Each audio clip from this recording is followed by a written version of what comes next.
21,01% pour les classes de 3e.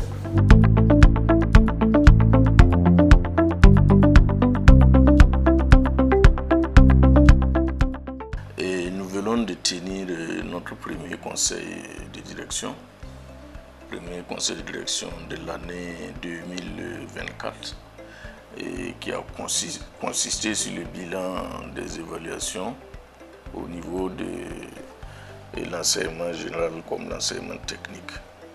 Donc en un mot, c'est le bilan des évaluations du premier trimestre de l'année 2023-24. Les objectifs d'une telle activité, c'est de faire une pause et se poser les bonnes questions par rapport aux difficultés que nous avons dans l'enseignement d'une manière générale. Et quels sont les pourcentages de succès par série, par classe, voilà. Et essayer de faire ressortir certaines difficultés et trouver des solutions pour pouvoir améliorer toujours l'enseignement au niveau de la région du Nord. Et ce qui ressort de ce premier trimestre-là et puis ce qui tique, c'est le nombre élevé des abandons. Voilà.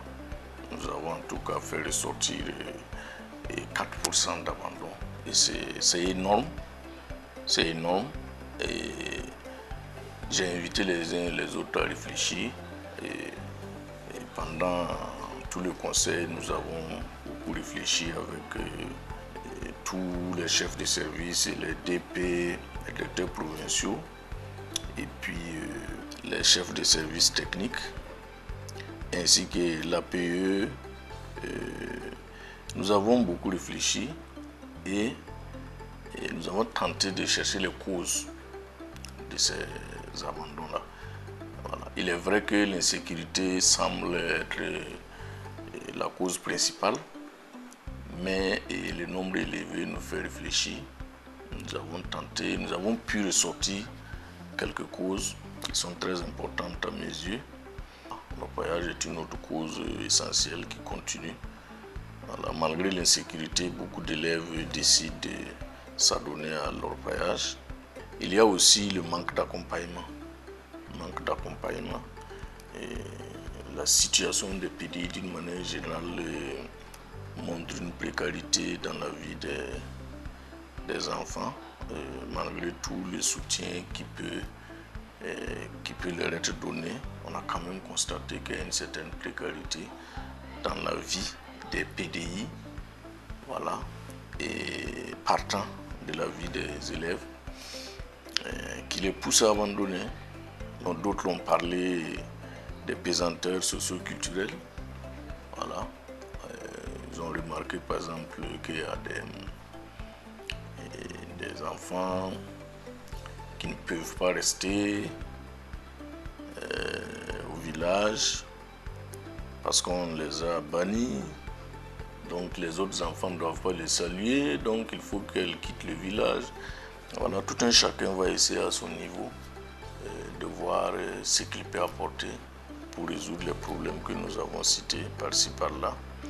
Voilà. Et essayer d'avoir de meilleurs résultats le prochain trimestre.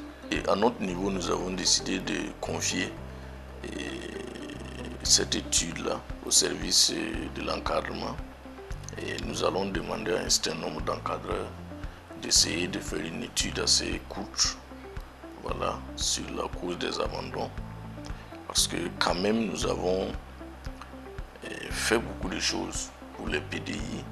L'État a quand même aidé d'une manière ou d'une autre les EDI pour qu'il y ait autant d'abandon. Voilà. Et nous ne nous attendons pas à un nombre très élevé.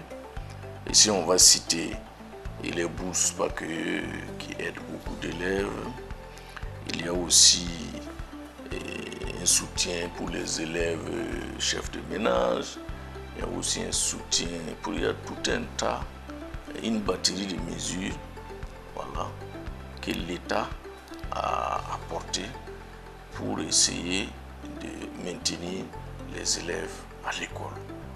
Voilà, j'invite tout le monde, en tout cas, à faire des efforts et à prendre conscience de la situation actuelle.